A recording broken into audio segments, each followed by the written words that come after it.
This Human Capital podcast is brought to you by GoalSpan, a performance management app that helps you set goals, get real time feedback, run reviews, and align your workforce around what's most important. With GoalSpan, you can integrate with all your favorite HR and payroll apps. To learn more, go to goalspan.com. Welcome to the Human Capital Podcast. I'm your host, Jeff Hunt. We seem to talk about leadership and culture and performance a lot on this show, but today we're going to focus on human resources, diving into how strategic HR delivers profoundly different results compared with tactical HR. According to Gartner, 70% of CEOs expect senior HR leaders to be central to enterprise strategy, but only about 55% of them say they meet this expectation. And with CFOs, only about 30% of them feel HR leaders are strategic. There are many reasons, but a key one is that only 20% of Fortune 250 CHROs have had experience outside the HR function. That experience can significantly help to build a more strategic mindset.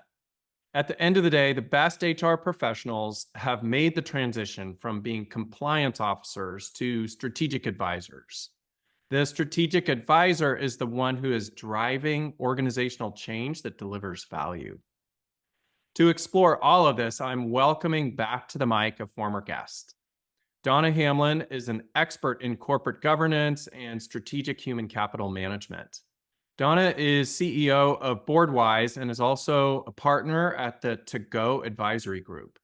I got to know Donna not only by interviewing her previously, but also by earning a professional board certification for myself through BoardWise. This certification has helped me in my role on multiple corporate boards, as well as in my current role as CEO of GoalSpan. Welcome, Donna. Thank you for inviting me. We were chatting about your recent blog post before we started, which, just to prepare our listeners, the title was Evolution of HR, from Enforcer to Empowerer. And I'm curious about that title. Tell me about that. Well, just to warn people that I've been at this for many decades, so I was looking for the history of what my experience in HR has been. If you think 5 decades ago, there wasn't even HR. It was just called the go there for employee concerns that you might have, right? And it was mostly to make sure that the payroll was right and the documentation and the filings were done correctly. And that isn't what we know as HR today. But in that time, it was making sure that records were submitted correctly. And it was mostly being a cop to make sure that things were done properly. And it was another decade or so before companies started to look at, if we invest in the competencies of people going forward, we're going to do better. And that was a shift more into the professional development arena in training and coaching and career development of people, which moved HR more into being coaches. And as time went by and there were all the new technologies and the access to data and things like that, that required more HR to become more consultative. And then finally, we're now in a new area where government and governance is looking at this and saying, gee, we need more understanding of the value of the employees as it relates to the outcomes of performance of the company and its revenues and all of those things that go with it.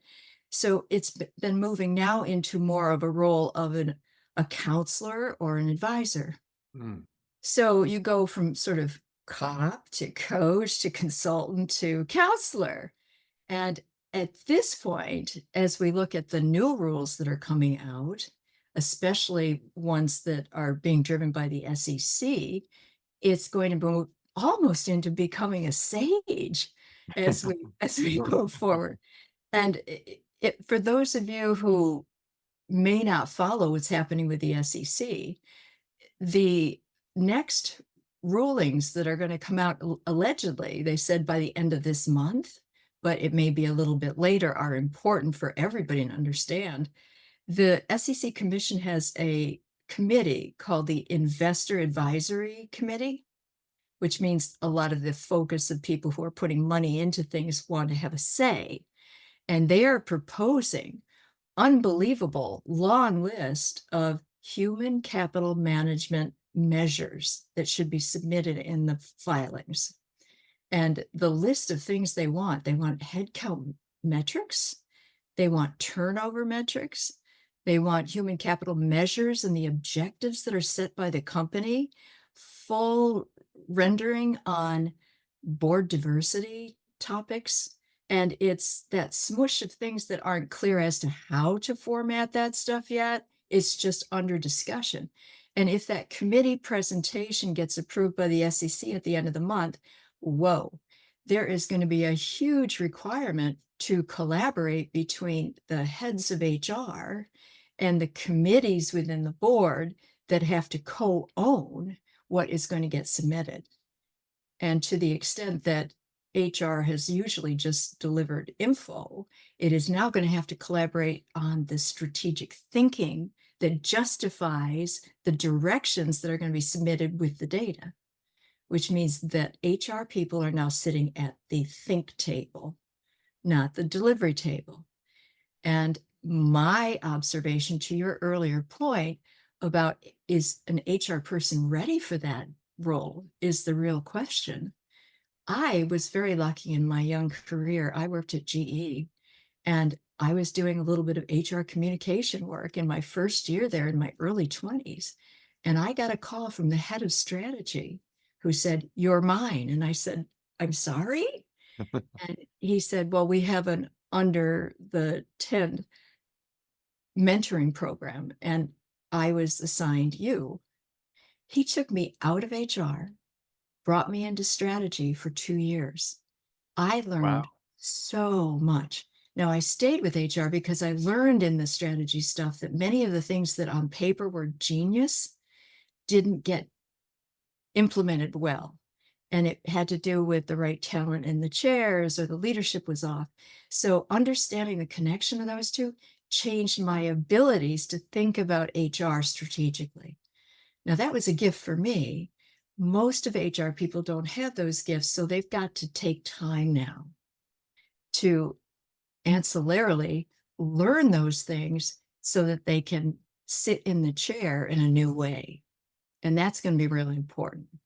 There's a lot to dive into, but one of the things I want to pick up on that you just said was the need for them to make this shift. And a lot of people listening might think, well, I know that I can grow in this area, but I really don't know how to do that. So how would you advise somebody who wants to strengthen their strategic thinking skills, their ability to deliver value to the organization in kind of a new way? Mhm. Well, there are plenty of options through most of the good universities on classes you can take or courses you can take on strategic thinking. I jokingly say, study all the futurists. You want to be Yoda. And if you can follow some of the futurists, that's going to give you a context in which to think, which you can do on your own.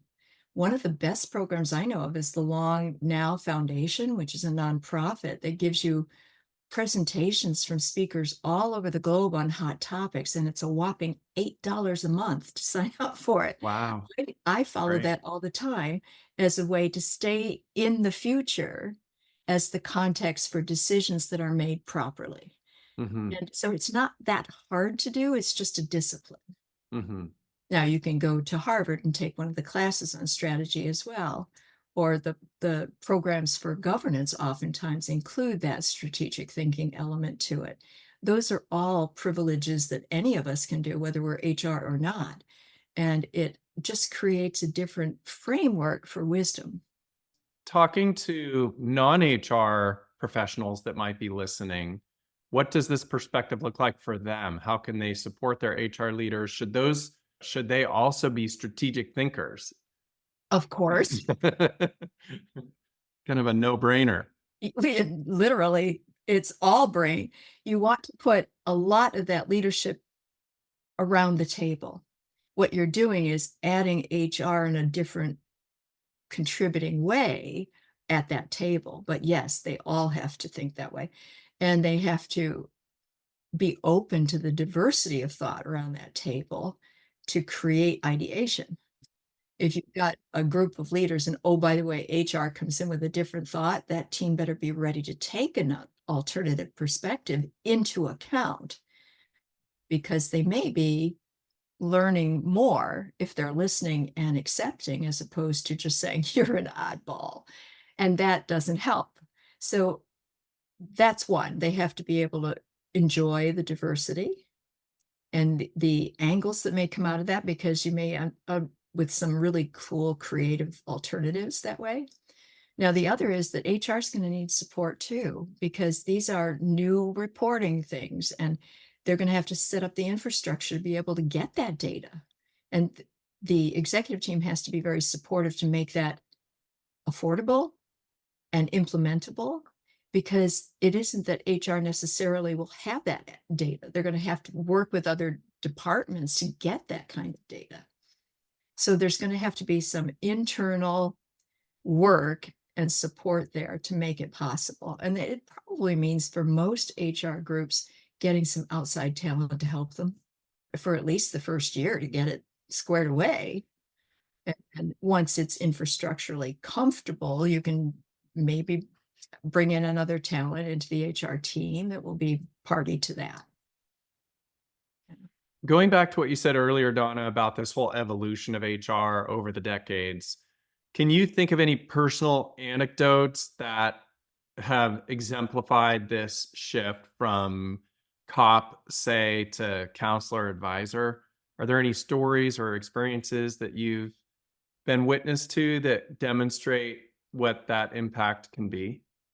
Well, if you think in terms of the view of HR, looking at not only the success of the business, but the care and investment in people, they will look at things with a stronger ethical eye than you might otherwise, and that's a value. I mean, if you take an example of a company that goes through drama, and the HR people will come in with a suggestion that's really important. There's a case that I was just studying a while ago that was Carling, the beer company in Africa. And they had a huge account there, of course, covering it, but they were suffering watching that the number of violence and raping and deaths of women by men who are heavy drinkers was causing unbelievable issues within their whole area. Now, that's a dilemma to figure out. Should we leave? Should we not be party to it? Should we take an action when we are outside that country and we don't have any entitlements and rights? What can we do? And it was the marketing and the HR people that came and said, this is an ethical problem and we need to respond to it. And what they came up with was genius. They developed an entire campaign, and they did it with groups together to get all of the athletes that were famous in the area to wear banners on their arms and stand. And then they rewrote a song in this big, huge center where they were having an event. And they took a song that was very famous and they rewrote the words, and basically saying, you don't hurt me, honey. And it went around, men who are proud are great fathers and lovers. And the whole song was redone. And they had the athletes wearing that, singing it, and getting the whole audience going. And in the 2 years thereafter, all of the stats went down. Wow. Now, that's a beautiful story of HR and marketing looking at this differently than just sales. And that required zooming out and evaluating a lot of data points and having different conversations with different stakeholders, internal, external, They thinking were things through. really hard on this, but it was such a beautiful story of success. And it's the typical way of looking at it with a little bit more playfulness. I mean, getting that song done did really Yeah. fun, but everybody liked it. And then they gave out awards to men who were really great representatives of what they are saying. So, yes, you can have that sort of element in the group, and HR is known well for doing that. Yeah. That's a great example. So when we look at technology, you mentioned technology earlier and how technology, and you also talk about this in your blog post, how it's really provided data points that we didn't used to have. So when in the original phase of quote unquote HR, where it was more cop oriented, compliance oriented, all of this strategic data was really not available. Now it's available at our fingertips.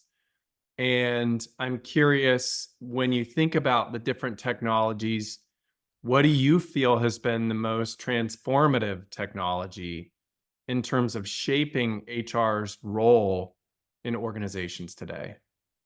Yeah, well, the obvious one would be the AI initiatives that are coming out now. I'm working with another colleague who is doing new tools, AI tools for HR Wow. to be able to handle some of this stuff that we're looking at today. And I'm not an AI person professionally. I just Hmm. know that we have to look at it to make sure that it's accurate. Definitely. It's one thing to have artificial intelligence, but That's right. I jokingly say, is it artificial intelligence, Yeah. or is it actually working? Yes. And so I'm a little cautious, but HR people tend to be, and that's okay. And looking at those new tools that are under description now, and then they're being designed, customized, is something HR people are going to have to look at to save them from the labor of doing this any other way. Yeah.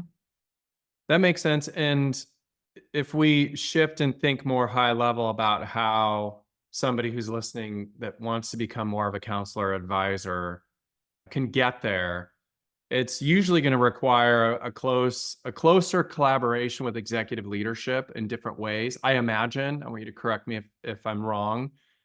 But what I'm curious about is what sort of challenges do you see coming that people need to be aware of that HR might face in that closer collaboration and trying to make this transition? In other words, if I've been on the executive team and I really haven't been looked at as a strategic partner of the team, I'm not asking those critical questions. I'm not bringing a level of curiosity that's really important relative to making better decisions.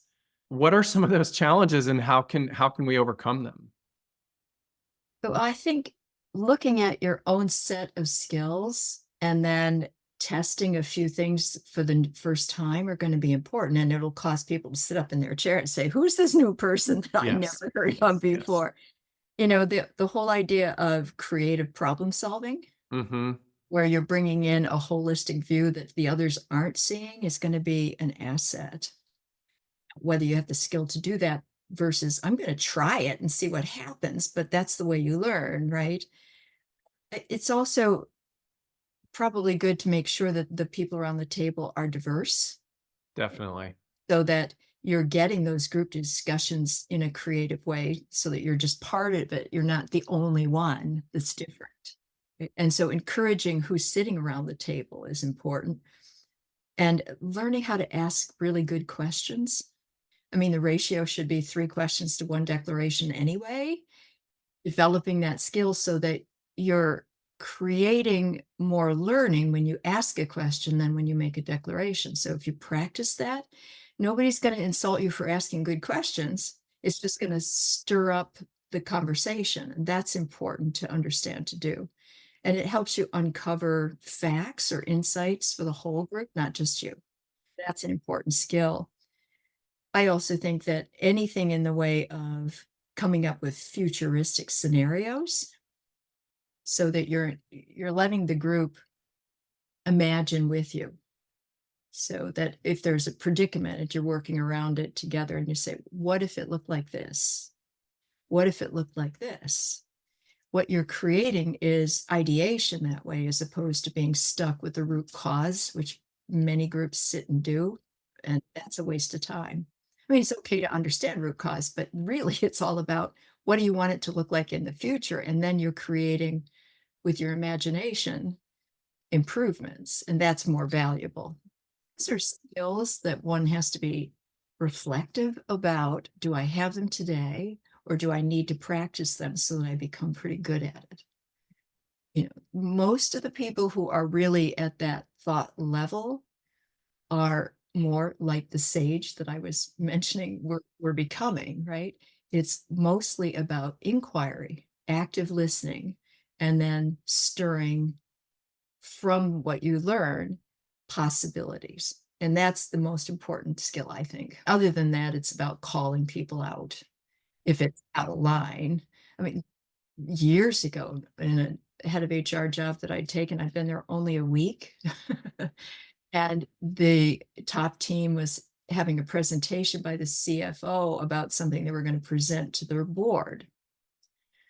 And it was surprising data that the CEO had not been told by the CFO first. And it was Interesting. bad data. I mean, Okay. embarrassing. And the CEO got so mad, he picked up the glass that he had and he smashed it on the table and he ran out and went to his office and slammed the door, and everybody was quiet. And I'd only been there 5 days. And I got up and I went into his office and I said, "You have every right to be upset by the surprise data, but you brought me here to create a high engagement culture, and you just created a high enragement culture. That's not okay. That's So right. you're going to have to come in with me and apologize." And he said, "I'm sorry, I just lost it." I said, "I know, but you've got to fix it." So he comes in and I put a little cup on the table and I said, He's going to put $1 in for every cuss word he just said. And we're going out partying tonight with that money." And he funnily put like $50 in and a little extra just in case. And everybody laughed and we settled down and it never happened again. That's the sort of thing you have to do to create reasonable opportunities for solving problems. You gotta have a little bit of that style of sense of humor that gets everybody settled down and you can go forward. That's what HR is great at. Yeah. I appreciate that story because it underscores the importance of calling out inappropriate behavior. When we Mhm. see it internally, it's really everybody's job to do that. By not doing it, it provides a level of being complicit, Right. and it ultimately has the potential of changing the culture toward a negative bent rather than a positive bent. And that makes me think about the cultural aspects of strategic HR versus tactical HR. And when we think of the desire for a CEO or an executive team to have a strategic HR partner and a culture of strategic thinking, what are things that the CEO can do, especially, or the other people on the executive team to make sure that we're an evolving culture that is really welcoming this type of strategic thinking? I think it's prudent to have more time, one-on-one time with the head of HR to think out loud.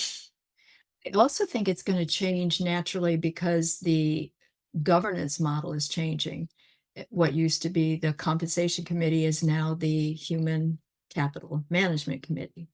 And that collaboration is going to have to be solid as all between HR and that. And once they have that sort of relationship going, it changes the whole acceptance level of how people are going to think on this. It's no longer I'm reporting in data. I'm actually a thinker with you now. And if the CEO is endorsing and collaborating in that way, then you've got a winner. If you're in HR with a CEO who hates all of this and doesn't want to contribute, probably go get another job. As it's not going to be fun. You need to call it if you see it. And you're not there to arm game with somebody, you're there to help. If the attitude is wrong, then you probably want your career to be in a direction where it's going to be valuable, not just an argument. How do we assess our strength in this area as an organization or as an executive team? Is this done through 360s? Is it done through surveys? What are some methods that we can employ to really understand not only our strength or weakness in this area now, but ongoing, being able to look at us as a trend, look at our organization as a trend. Well, there's a few ways. One, you can certainly take a look at the culture. And yes, would you want to take a look at that with a survey or some in-depth interviews to get a sense for the culture? That's pretty smart to do. We do an inclusion survey a lot with clients, and that's helpful. And if you're getting themes that are there that are strong and then there's some that are weak, then you start to work on the things that need improvement. Just at the board level, there was a woman in Chicago who reached out to me a few months ago because there was a board that felt that the group dynamics weren't healthy, and they asked her to sit in on the board meeting and then give feedback at the end. And she called me Great and said, idea. "Is this a thing? Should I be doing this with you with boards?" And I said, "I don't know if it's a thing, but obviously they were wise enough to test their own dynamics in a way that would be helpful." And Sure. so we've done a few little videos with her on what do you do when you observe that behavior and how to course correct. That can be done for the executive function too, to just take a look at how we do at the table and have a third party that's going to take a look at that and create alternatives to the group dynamics. That would be fine to do. We also have a tool that we have created, a psychometric modeling tool that looks at orientation and problem solving. You filled that out as part of Yes, the that's right. we did. That we use for both management teams as well as for boards to take a look at what is the problem solving orientation I bring compared to yours, with the encouragement to create teams that have different styles. They're all good, they just come from different angles. And when you do that, we do know from all the research that the quality of the decision goes up. If teams move from frustration because I think this way and that jerk thinks that way, instead says, "Wow, let me think with you on that. That's a different way of looking at it than I ever even considered." Then you're creating a different value, and it's no longer frustration, it's appreciation. Or, if the style is on a run and it's just too much, you can laugh and say, "You're doing that again. Yeah, all right." And you just calm down. You're not frustrated, you're just amused. And that creates a different culture, which is important. Yeah. Well, and it feels like what you're sort of mentioning is the diversity of ensuring that you have the diversity of all aspects, both competencies, both viewpoints, people diversity is going to ultimately have the ROI because you're going to be making better decisions as an organization, those that are in the interest of your all of your stakeholders, correct? Right. Yeah, And for sure. to be fair, R, when it sits in one of those meetings, is the one that is looking for the span more often than others of all parties, making sure all parties, it can be the suppliers, it can be the employees, it can be the stakeholders, it can be the shareholders. They represent in their thinking that whatever decision is made is accounting for the whole, not just one particular.